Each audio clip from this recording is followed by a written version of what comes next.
ರಾಜ್ಯದಲ್ಲಿ ರೈತರು ಬಹಳ ಕಷ್ಟದ ಪರಿಸ್ಥಿತಿಯಲ್ಲಿದ್ದಾರೆ.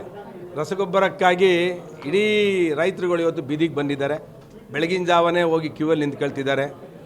ನಾನು ಈ ಸಂದರ್ಭದಲ್ಲಿ ರಾಜ್ಯ ಸರ್ಕಾರಕ್ಕೆ ಕೇಂದ್ರ ಸರ್ಕಾರ ಈ ಸಲ ಮಾನ್ಸೂನ್ ಫೋರ್ಕ್ಯಾಸ್ಟು ಚೆನ್ನಾಗಿದೆ ಅಂತ ಕೊಟ್ಟಿದ್ದರು.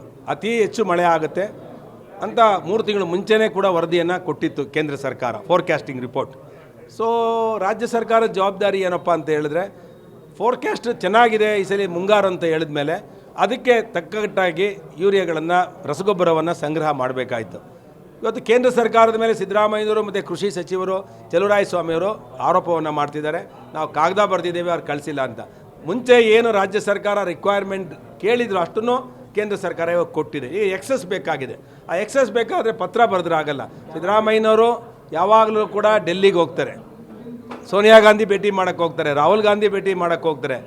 ಇಬ್ಬರು DK ಶಿವಕುಮಾರು ಮತ್ತು ಸಿದ್ದರಾಮಯ್ಯನವರು ಅಲ್ಲಿ ಅವ್ರು ಭೇಟಿ ಕೊಡೋದಲ್ಲೇ ಮಗ ಇಷ್ಟು ಅಗಲ ಮಾಡ್ಕೊಂಡು ಬರ್ತಾರೆ.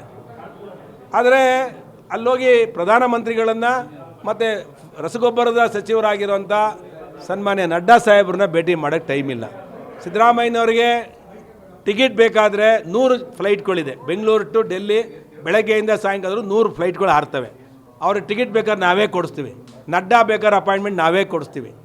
ಇವರೇನು ಕತ್ತೆ ಕಾಯ್ತಿದ್ದಾರಾ ಇಲ್ಲ ಹಂದಿ ಕಾಯ್ತಿದ್ದಾರಾ? ಹೊಟ್ಟೆಗೆ ಅನ್ನ ತಿಂತಿದ್ದಾರಾ, ಮಣ್ಣು ತಿಂತಿದ್ದಾರಾ?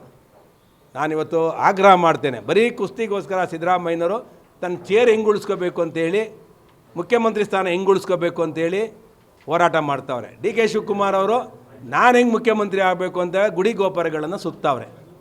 ಅಂದರೆ ಇಲ್ಲಿ ಅಧಿಕಾರದ ಕಿತ್ತಾಟದಲ್ಲಿ ರೈತರುಗಳು ಕಂಗಾಲಾಗಿದ್ದಾರೆ, ಬೇಜವಾಬ್ದಾರಿಯಾಗಿದೆ. ಬರೀ ಭಾಗ್ಯಗಳಲ್ಲಿ ಈ ಸರ್ಕಾರ ಇದೆ ಅಂತ ಹೇಳಿದ್ದಾರೆ. ಇವ್ರು ಅನ್ಕೊಂಬಿಟ್ಟಿದ್ದಾರೆ, ಸಮಾವೇಶಗಳನ್ನು ಮಾಡ್ತಿದ್ದಾರೆ, ನಾವೇನೋ ಸಾಧನೆ ಮಾಡಿದೆ ಅಂತ. ಅವ್ರ ಮುಸುಡಿ ನಾವು ಕನ್ನಡಿಲಿ ನೋಡ್ಕೊಳ್ಳಿ ಅಂತೇಳಿ ಗೊತ್ತಾಗುತ್ತೆ. Shame on the part of the Congress government in the state. Thank you.